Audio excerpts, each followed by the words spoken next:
चंद्रशेखर। धन्यवाद अध्यक्ष जी।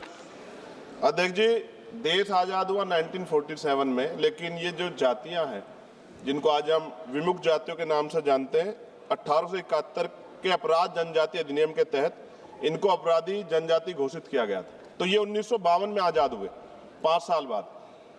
मंत्री जी ने बहुत सारी योजनाओं का जिक्र किया है। आज वर्तमान में डीएनटी, एनटी, एसएनटी समुदाय विभिन्न राज्यों में एससी, एसटी और ओबीसी श्रेणियों में वर्गीकृत है।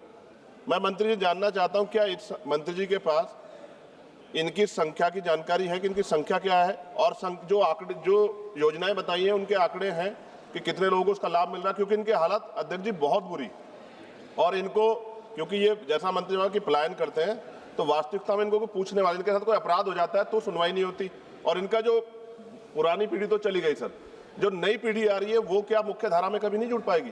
इसलिए माननीय मंत्री से मेरा आग्रह है कि वो आंकड़े भी स्पष्ट करें और इनकी संख्या की जानकारी मंत्री जी के पास है, क्योंकि पंजाब में, हरियाणा में, यूपी में इनकी संख्या बहुत ज्यादा है। मैं एक सलाह दे दूं आप लोगों को। जी जी बैठो। घुमंतु जातियों के जहां जहां भी डेरे होते हैं, सभी मान्य सदस्यों को प्रयास करना चाहिए कि वह जन सहयोग से ऐसी जातियों के अध्ययन के लिए वहीं पर 3-3 महीने का अगर शिक्षा का केंद्र लगाएंगे तो हम आने वाली पीढ़ी को शिक्षित कर सकते हैं। ये प्रयास मैं भी कर रहा हूं, आप लोगों को भी करना चाहिए। माननीय अध्यक्ष महोदय, माननीय सदस्य के द्वारा जो कुछ राज्यों का उल्लेख करते उनकी संख्या के बारे में जानकारी चाही गई है।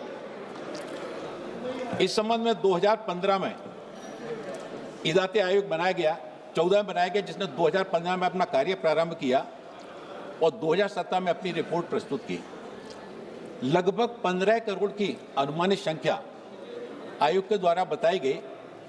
राज्यों में, जिन जिन राज्यों में विमुक्त, घुमंतु, अर्धघुमंतु समुदाय के बंधु पाए जाते हैं, उनके कल्याण के लिए, जैसा कि मैंने बताया कि सरकार के द्वारा सब समाज को लिए साथ में आगे है बढ़ते जाना।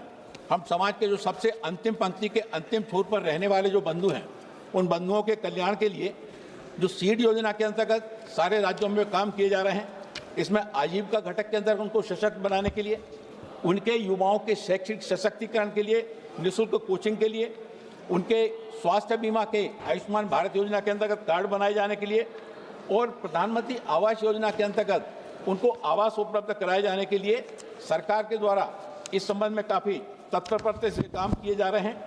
आजीविका घटक में